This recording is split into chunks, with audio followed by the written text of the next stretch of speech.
Welcome to Ask Ben, the wisdom and witticisms of Benjamin Franklin.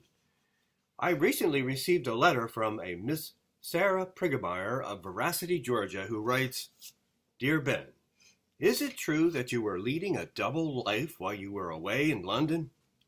Well, Miss Prigemeyer, that's a rather personal question, but to help me answer your inquiry today, my lovely wife Deborah has agreed to join us on the program to dispel some of the many false rumors that have been circulating regarding my commitment, or presumed lack thereof, to our marriage of 44 blissful years. Blissful, my... Now, Deborah, surely you remember the first time we ever saw each other. Yeah, of course. You looked ridiculous. Well, silly perhaps, but not ridiculous. You looked ridiculous. Carrying a loaf of bread under each arm and another one sticking out of your satchel.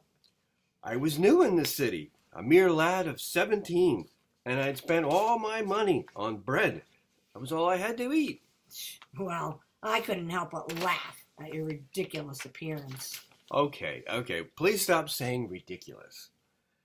Soon after that, we met, and I took up residence as a boarder in your mother's house on Market Street. My mother never liked you. I can attest to that. Be that as it may, I had to go to London on business, and while I was delayed in that city... For 2 years you delayed? On important business, mind you. But while I was gone, you married that scalawag John Rogers, at your mother's insistence. Well, it was all your fault for being gone so long, and then he spent all my money and took off to the West Indies where he died, or at least we heard a rumor that he died. And when I returned from London and established my printing shop in Philadelphia, we could not legally marry because, technically, you were still married to Rogers. We had no death certificate to prove otherwise, so ours became a common law marriage. Well, and I ran the shop and kept the books while you were off to London town again, cavorting with that Stevens woman. I was representing the colonies, Pennsylvania, New Jersey, Massachusetts, and Georgia at Parliament. And while in London, I stayed at the home of my gracious hostess, Margaret Stevens. I heard she was very gracious indeed. My dear, Margaret Stevens nursed me back from a very serious illness. Yeah, it was her daughter you were really interested in. Polly? Polly was like a daughter to me.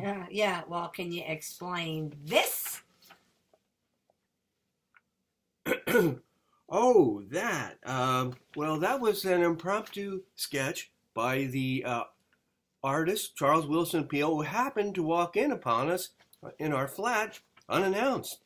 And he drew a sketch of what he saw, an innocent flirtation. Very incriminating. Deborah, you know how I like to bounce the children on my knee. She was 18? And very precocious. I begged you to come to England with me. And you know very well that I'm deathly afraid of ocean travel. And what about that brat William? I raised your love child as if he was one of my own. Oh, my son? Well, that's very commendable, my dear. Very commendable. Well, Mrs. Prigemeyer, I'm afraid that this discussion is not answering your question. I'll just have to leave you to draw your own conclusion. Get it? Draw? Regardless, be sure to watch the next edition of Ask Ben, if there is one, and keep those cards and letters coming. Or simply send me an email at bcarlton@gcls.org.